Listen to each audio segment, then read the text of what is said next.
Hello everyone, I am Gautam Jha. Last lecture में हम लोगों ने रिलेशन के बारे में पढ़ा था। उसके अलावा हम टाइप्स ऑफ रिलेशन के बारे में पढ़ रहे थे। तो हमने दो ब्रॉड केस लिए थे कि एम्प्टी रिलेशन किसे कहते हैं और यूनिवर्सल रिलेशन किसे कहते हैं। ठीक है, इस लेक्चर में हम लोग और टाइप्स ऑफ रिलेशन के बारे में पढ़ेंगे। तो एम्प्टी रिलेशन ये कवर हमने कर लिया था लास्ट वाले लेक्चर में, और दूसरा यूनिवर्सल रिलेशन हमने कवर कर लिया था। ठीक है, इस लेक्चर में अगला टाइप जो है अपना वो है रिफ्लेक्सिव रिलेशन। रिफ्लेक्सिव रिलेशन, तो रिफ्लेक्सिव रिलेशन क्या होता है इसके बारे में पढ़ लेते हैं। सबसे पहले की डेफिनेशन क्या होती है रिफ्लेक्सिव रिलेशन की वो देखते हैं, एंड देन उसके बाद हम एग्जांपल के थ्रू समझेंगे। सो a relation R in a set A is called reflexive if A comma A belongs to R for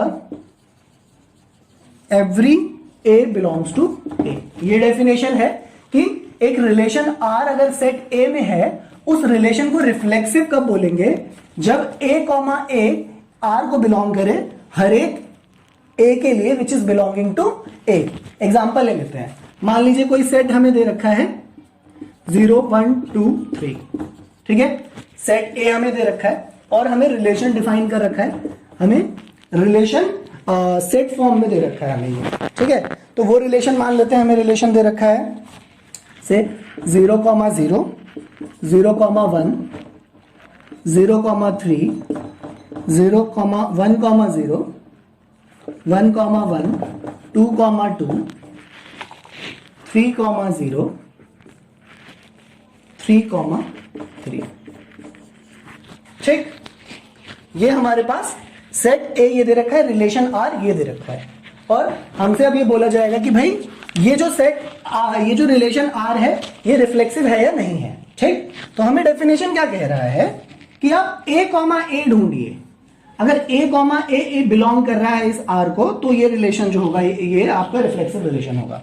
अच्छा, और उस ए कॉमा ए का ए कहां पे बिलोंग करना चाहिए? ए को बिलोंग करना चाहिए। मतलब क्या है कहने का कि इस ए में जितने भी एलिमेंट्स हैं 0 1 2 3, ठीक, इस रिलेशन के अंदर अगर आपको 0 कॉमा 0 मिलता है, अगर आपको 1 कॉमा 1 मिलता है, अगर आपको 2 कॉमा 2 मिलता है, और अगर आपको 3 कॉमा 3 मिलता है, अगर ये सारी चीजें आपको मिलती हैं, तब आपका ये रिलेशन जो होगा वो रिफ्लेक्सिव होगा। तो देखिए 0 कॉमा 0 है इसके अंदर, बिल्कुल है। 1 कॉमा 1 कहां है? ये रहा, 1 कॉमा 1 भी मिल गया। 2 कॉमा 2 ये रहा, एंड 3 कॉमा 3। तो हर एक ए के लिए ए कॉमा ए इस रिलेशन आर में हमें मिल गया। तो इस टाइप के रिलेशन को आप लोग क्या बोलोगे कि ये हमारा रिफ्लेक्सिव रिलेशन है। ठीक, अच्छा, इसी में हो सकता है क्या कि मान लीजिए 0 कॉमा 0 मिल गया, 1 कॉमा 1 मिल गया, 2 कॉमा 2 मिल गया, लेकिन 3 कॉमा 3 नहीं दे रखा रिलेशन में। ठीक, तो कौन सी चीज गलत हो जाएगी? ये वाली चीज गलत हो जाएगी ना, कि भाई हर एक ए के लिए ए कॉमा ए होना चाहिए था। तो 0 कॉमा 0 तो मिल गया, 1 कॉमा 1 मिल गया, 2 कॉमा 2 मिल गया, लेकिन 3 कॉमा 3 है नहीं। तो अगर 3 कॉमा 3 नहीं है तो फिर आपका रिलेशन रिफ्लेक्सिव नहीं रहेगा। ठीक है, तो रिफ्लेक्सिव रिलेशन में आपका ये कॉन्सेप्ट है। ठीक, आगे बढ़ते हैं अगले टाइप ऑफ रिलेशन के बारे में।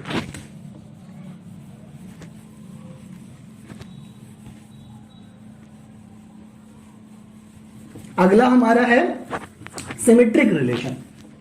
ठीक है, तो सिमेट्रिक रिलेशन डेफिनेशन क्या है? डेफिनेशन वही है कि a relation R in a set is called symmetric if A1 comma A2 belongs to R implies that A2 comma A1 should also belong to R for all A1 comma A2 belong to A। ठीक, क्या कहना चाह रहा है कि भाई अगर आपके रिलेशन R में A1 A2 है तो इसका मतलब ए टू ए वन भी उस रिलेशन के अंदर होना चाहिए। एग्जाम्पल ले लेते हैं, मान लीजिए सेट ए दे रखा है 1, 2, 3, ठीक, और रिलेशन मेरे को दे रखा है 1, 1, 2, 2, 1, 2, ठीक, 2, 3, 2, 1, ठीक है, 3, 3, 3, 2, मान लीजिए ये रिलेशन दे रखा है, ठीक, ओके। देन इसके अंदर हम क्या देखेंगे कि भाई अगर सबसे पहले a1, a2 ढूंढो R में, a1, a2 कहां है, ये a1, a2 नहीं है क्योंकि इसमें दोनों सेम है, ये नहीं है, ये रहा a1, a2, 1, 2, अगर 1, 2 है यहां पे, तो यहां पे इसका मतलब इंप्लाइज दैट a2, a1 भी अगर इसके अंदर हुआ, यानी कि 2, 1 भी अगर आपको मिल गया, तो ये रिलेशन क्या हो जाएगा आपका, ये आपका सिमेट्रिक रिलेशन हो जाएगा। तो 1, 2 था तो 2, 1 हमको मिल गया, ठीक है। अच्छा, इसके अलावा और कोई एक a1, a2 मिल रहा है, ये रहा 2, 3 है, 2, 3 है तो 3, 2 भी होना चाहिए, 3, 2 भी मिल गया हमें, ठीक है। तो इस वजह से ये सिमेट्रिक हो जाएगा। और कोई a1, a2 दिख रहा है, और कोई नहीं दिख रहा, ठीक है। तो इस टाइप का रिलेशन जहां पे अगर a1, a2 R में बिलोंग करता है, तो a2, a1 भी अगर R में आ गया, तो इस टाइप के रिलेशन को आप क्या कहते हो, सिमेट्रिक रिलेशन कहते हो। और ये सारी चीज हर एक a1, a2 के लिए होना चाहिए। अच्छा, इसी में ही एक चीज और बता दूं, मान लीजिए 1, 2 था, 2, 1 मिल गया, 2, 3 था, 3, 2 मिल गया। मान लो अगर यहाँ पे 1, 3 भी होता, सपोज 1, 3 भी होता और 3, 1 नहीं होता यहाँ पे, ठीक है, तो आप क्या कहते हैं कि भाई 1, 2 का तो 2, 1 मिल गया, 2, 3 का 3, 2 मिल गया, लेकिन 1, 3 का 3, 1 तो नहीं है, ठीक। तो इन दैट केस वो वाला रिलेशन आपका सिमेट्रिक नहीं होगा, क्योंकि हर एक a1, a2 के लिए ये वाली चीज फुलफिल होनी चाहिए, ठीक है। तो ये आपका सिमेट्रिक रिलेशन होता है। उसके बाद अगला देखते हैं, अगला जो आपका है उसको हम ट्रांजिटिव रिलेशन कहते हैं, ठीक है। तो देख लेते हैं ट्रांजिटिव रिलेशन में क्या होता है। ट्रांजिटिव रिलेशन, ओके, इसमें क्या कह रहा है कि भाई a relation R in a set is called transitive relation if a1, a2 belongs to R and a2, a3 belongs to R, implies that a1, a3 belongs to R for all a1, a2, a3 belongs to A, ठीक। Symmetric से थोड़ा सा आगे है, इसमें transitive में क्या कह रहे हैं भाई, अगर a1, a2 है तुम्हारे रिलेशन में और a2, a3 भी अगर उस रिलेशन में है, तो a1, a3 भी अगर उस रिलेशन में आपको मिल गया, तो फिर उस रिलेशन को आप क्या बोल दोगे कि वो हमारा ट्रांजिटिव रिलेशन होगा। एग्जांपल लेकर बताता हूं, मान लो सेट ए दे रखा है 1, 2, 3, ठीक है। इसका मेरे को रिलेशन जो दे रखा है वो मान लो दे रखा है 1, 1, 2, 2, 3, 3, 1, 2, 1, 3, 2, 3, 1, 3, ठीक है। मान लीजिए ये आपको एक रिलेशन दे रखा है, आपको क्या ढूंढना है कि भाई a1, a2 belongs to R। मान लो 1, 2 ले लिया कि अगर ये a1 है और ये a2 है और a2, a3 यानी 2, समथिंग, तो 2, 3 मिल गया मेरे को। 2, 3 क्या हो गया, a2, a3। तो इसके अंदर क्या होना चाहिए, a1, a3 यानी 1, 3 मिल गया आपको 1, 3। इसका मतलब अगर आपको 1, 3 यानी a1, a3 भी मिल गया, दैट मीन्स ये रिलेशन आपका ट्रांजिटिव रिलेशन है, ठीक है। और कोई हो सकता है, मान लो 1, 2 था तो मेरे को मिल गया 2, 2, 1, 2, 2, 2 का कॉमन हो जाएगा, 1, 2 वही आएगा, है ना। 1, 2 a1, a2 और ये a2, a3 हो जाता, तो फिर a1, a3 क्या होता, 1, 2 होता, तो वही आता। अच्छा, इसके अलावा और कुछ 1, 3 और कोई नहीं है इसमें, ठीक है। तो इस टाइप के रिलेशन को आप क्या कहते हो, ट्रांजिटिव रिलेशन, जहां पे a1, a2 बिलोंग कर रहा है R को, a2, a3 बिलोंग कर रहा है R को, लेकिन इसका मतलब इंप्लाई करे कि a1, a3 भी अगर R को बिलोंग करता है, तो आप इस रिलेशन को क्या बोलोगे, ट्रांजिटिव रिलेशन बोलोगे, ठीक है। ओके, उसके बाद एक और रिलेशन है, अगर आपने मान लो रिफ्लेक्सिव रिलेशन के बारे में पढ़ लिया, सिमेट्रिक के बारे में पढ़ लिया और ट्रांजिटिव के बारे में पढ़ लिया, तो आपका ये आता है इक्विवेलेंस रिलेशन। ये काफी आपको यूज आएगा, काफी इसके क्वेश्चंस आते हैं, ठीक है, काफी इंपॉर्टेंट टॉपिक है इक्विवेलेंस रिलेशन। वो रिलेशन जो कि रिफ्लेक्सिव भी हो, जो सिमेट्रिक भी हो और जो ट्रांजिटिव भी हो। वो रिलेशन अगर वो रिफ्लेक्सिव भी है, सिमेट्रिक भी है और ट्रांजिटिव भी है, ठीक है ना। रिफ्लेक्सिव कैसे होता है, सिमेट्रिक कैसे होता है, ट्रांजिटिव कैसे होता है, अभी मैंने बताया, एक्सप्लेन किया। अगर वो तीनों के तीनों है तो उस वाले रिलेशन को आप क्या कहते हो कि वो हमारा क्या है, फिर ट्रांजिटिव रिलेशन है, ठीक है। तो अभी मैंने बताया था कि जो रिलेशन सिमेट्रिक भी आ जाए, रिफ्लेक्सिव भी आ जाए, ट्रांजिटिव भी आ जाए, तो वो इक्विवेलेंस रिलेशन आ जाएगा। तो इसका एग्जांपल अब हम एग्जांपल पे करते हैं। मैंने जैसे कि तुम्हें बताया था कि भाई हम लोग इसमें सारे कॉन्सेप्ट्स डिस्कस करेंगे। तो 1.1 जो एक्सरसाइज है मैथ्स का, अपनी किताब का पहले चैप्टर का, 1.1 से पहले वाले जितने भी आपके थ्योरी है वो सब कुछ कवर हो चुका है, ठीक है। तो अब मैं जो कवर करने जा रहा हूं वो एग्जाम्पल लेने जा रहा हूं। एग्जाम्पल 2 से हम लोग शुरू कर रहे हैं, ठीक। तो क्या है एग्जाम्पल 2, जो हमने थ्योरी अभी पढ़ी उससे रिलेटेड ही है। अब हम क्वेश्चंस पे आ रहे हैं। अब हम एग्जाम्पल सारे डिस्कस करेंगे और उसके बाद फिर अगले लेक्चर्स में हम लोग 1.1 एक्सरसाइज पूरा का पूरा सॉल्व करेंगे, ठीक है। तो एग्जाम्पल 2 आपके बुक का फर्स्ट चैप्टर का एग्जाम्पल 2, ओके। क्वेश्चन है आपका, late T be the set of all triangles in a plane with R a relation in T given by R is equal to T1, T2 such that T1 is congruent to T2, ठीक है। show that R is an equivalence relation। ये इस type के questions आएंगे तुम्हारे में for sure. एक question जो आएगा इस चैप्टर से इस टाइप का जरूर आता है 3 नंबर का, ठीक है ना, कि भाई इक्विवेलेंस रिलेशन प्रूव करो। ये आपको एक रिलेशन दे रखा है, सेट के बारे में बता दिया है। क्वेश्चन में क्या कह रहा है कि एक टी सेट है, अगर टी सेट है all triangles in a plane such that R एक रिलेशन है टी पे, यानी कि टी टू टी पे एक रिलेशन है। वो रिलेशन क्या है कि T1, T2 such that T1 is congruent to T2।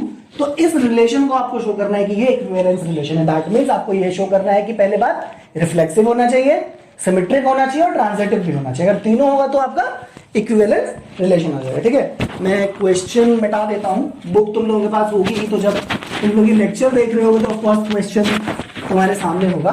तो हम लोग सोल्यूशन से देखते हैं, ठीक है। अच्छा, इसमें 2-3 चीजें हैं इस चैप्टर में, इस टाइप के क्वेश्चंस में आपको आंसर पता होता है कि ये यार ये रिफ्लेक्सिव भी है, सिमेट्रिक भी है या जो भी है, ठीक है ना। लेकिन कैसे इसको करना क्या है, स्टेप्स कैसे होने चाहिए, क्योंकि आप लोग बोर्ड के लिए प्रिपेयर कर रहे हो, ठीक है। मैथ्स में कहीं पे भी स्टेप गड़बड़ हो गया तो नंबर कट जाएंगे, ठीक है। तो लिखना कैसे है वो भी मैं बताऊंगा, ठीक है। तो क्वेश्चन पे आते हैं। सबसे पहले दे क्या रखा है कि भाई टी क्या है, टी है set of all triangles, okay. और हमें रिलेशन क्या दे रखा है, रिलेशन दे रखा है भाई T1, T2 such that T1 is congruent to T2, okay. अब उसके बाद हमें प्रूफ करना है। तो सबसे पहले हम प्रूफ करेंगे भाई रिफ्लेक्सिव है या नहीं है, ओके। तो रिफ्लेक्सिव होगा या नहीं होगा, तो relation R is reflexive if, इस क्वेश्चन में सबसे पहले तो आप लोग डेफिनेशन लिखो, क्योंकि रिफ्लेक्सिव प्रूव कर रहे हैं। तो सबसे पहले हम डेफिनेशन लिखेंगे कि भाई reflexive if A belongs to R for all A belongs to A। ये जो सिंबल है ये है फॉर ऑल का, फॉर एवरी या फॉर ऑल, ठीक है। तो रिफ्लेक्सिव होगा अगर A बिलोंग्स टू R करेगा, if A belongs to A। अच्छा जी, रिफ्लेक्सिव है ये, तो इसमें देखो रिफ्लेक्सिव के लिए चेक करने के लिए हमें क्या करना पड़ेगा कि T1 कॉमा T2 में T2 की जगह पे भी T1 रखना पड़ेगा। तो here T1 comma T1 belongs to R। अच्छा, T1 कॉमा T1 R को बिलोंग कर रहा है। कैसे बिलोंग कर रहा है भाई? अगर मैं T2 की जगह T1 रखता हूं तो स्टेटमेंट क्या होगी, पढ़ो। T1 is congruent to T1। अच्छा, कॉन्ग्रुएंट का मतलब क्या होता है? ये एक ट्रायंगल दे रखा है, ये एक ट्रायंगल दे रखा है। कॉन्ग्रुएंट कब होता है? जब ये साइड इसके इक्वल हो जाए, ये साइड इसके इक्वल हो जाए और ये साइड इसके इक्वल हो जाए, ये एंगल इसके इक्वल हो जाए, ये एंगल इसके इक्वल हो जाए और ये वाला एंगल इसके इक्वल हो जाए। ठीक है, कॉन्ग्रुएंट तभी होता है। हम लोगों ने 8th में पढ़ा था, 9th में पढ़ा था कॉन्ग्रुएंट के बारे में, कॉन्ग्रुएंट ट्रायंगल्स क्या होते हैं। तो T1 is congruent to T1। एक ट्रायंगल खुद से तो कॉन्ग्रुएंट होगा ही। मान लो ये ट्रायंगल है, ये अपने आप से तो कॉन्ग्रुएंट है ही, खुद का उसकी खुद से लेंथ साइड वाली, ये लेंथ इसी के बराबर होगी, ये लेंथ इसके बराबर होगी, ये लेंथ इसके बराबर होगी, वो एंगल भी इसके बराबर होंगे।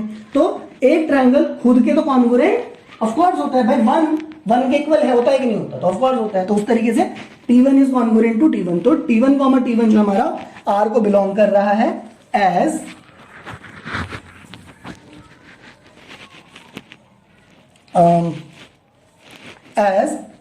every triangle is congruent to itself। ठीक है, therefore reflexive relation। ओके, तो हमने प्रूव कर दिया कि भाई ये रिलेशन जो है हमारा रिफ्लेक्सिव है। ठीक है, दूसरा पॉइंट क्या आता है कि भाई ये प्रूव करो कि ये सिमेट्रिक है या नहीं है। ठीक है, सिमेट्रिक के लिए फिर वही है कि डेफिनेशन आप लोग लिख दो सबसे पहले कि भाई सिमेट्रिक होगा if A1 A2 belong to अगर R है, implies that A2 A1 also belong करेगा R को for all A1 A2 belongs to A। अच्छा, क्या ये ऐसा हो रहा है यहां पे?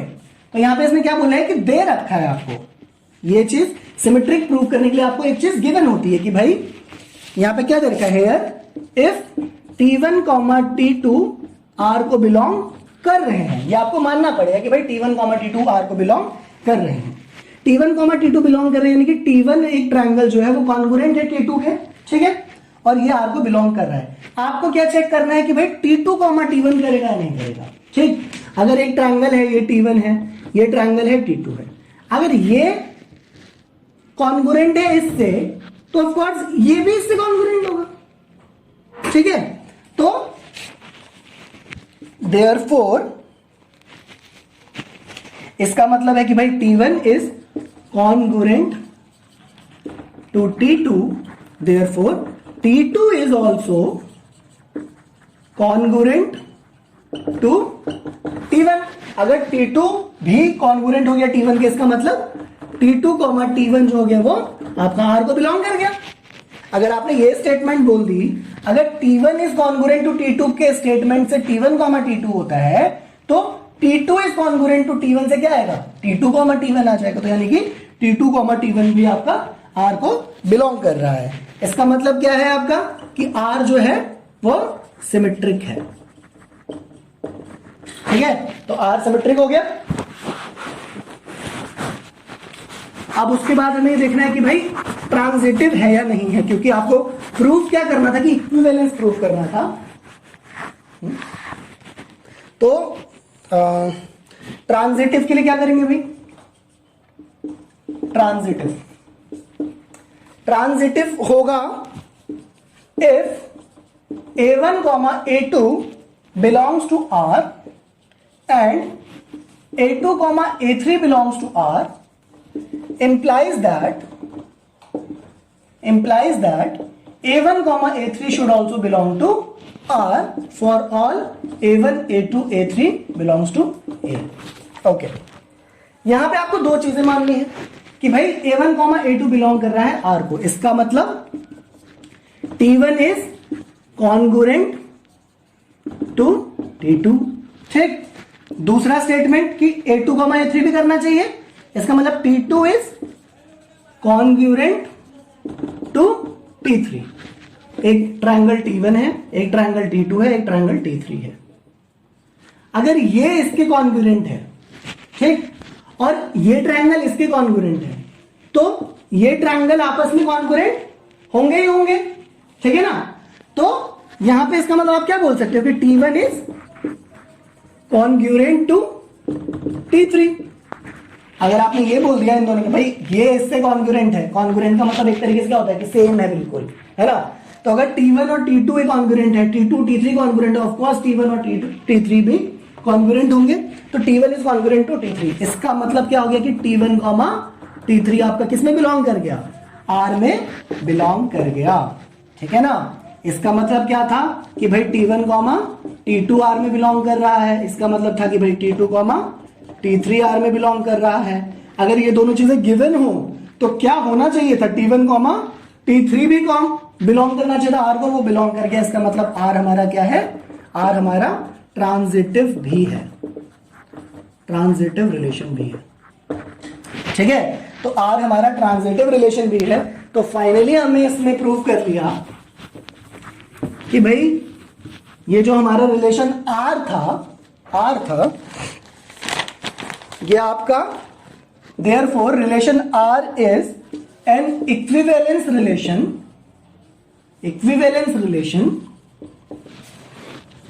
as it is reflexive, symmetric and transitive,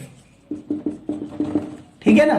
ये R हमारा जो है इक्विवेलेंस रिलेशन प्रूव हो गया, बिकॉज ये रिफ्लेक्सिव भी प्रूव हो गया, सिमेट्रिक भी हो गया और ट्रांजिटिव भी हो गया। तो इस टाइप के जितने भी क्वेश्चंस आते हैं उसको आपको इस तरीके से पूरा का पूरा ये स्टेप बाय स्टेप किस तरीके से लिखना क्या है, ठीक है ना। तो उस तरीके से आप लोग इस क्वेश्चन को सॉल्व करोगे, ठीक है। नेक्स्ट क्लास में हम लोग क्या करेंगे कि और भी एग्जांपल्स हम लोग कवर करेंगे कि और किस किस तरीके से आपको लिखने का तरीका अगर एक बार सीख गए क्वेश्चन खत्म है। बट ये दिमाग लगाना कि भाई जैसे हम देख रहे थे स्टेटमेंट जो लिखी थी कि T1 is congruent to T2, उसमें कैसे चेक कर रहे थे, ठीक है ना। तो सारे के जितनी वैरायटी ऑफ क्वेश्चंस आएंगे उसमें आप लोग यही चेक करोगे, उसके बाद सिर्फ लिखने का तरीका है और कुछ नहीं है, ठीक है ना। आप एकदम स्टेटमेंट देख के बता सकते हो कि ये रिफ्लेक्सिव है या सिमेट्रिक है या ट्रांजिटिव है, ठीक है।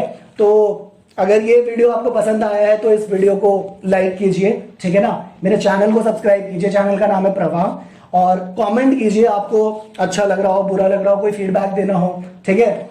और इस चैनल को जितना हो सकते इस वीडियो को शेयर कीजिए, सो दैट आप जैसे और एस्पिरेंट्स को ये वीडियो मिल सके, ठीक है। तब तक के लिए थैंक यू सो मच।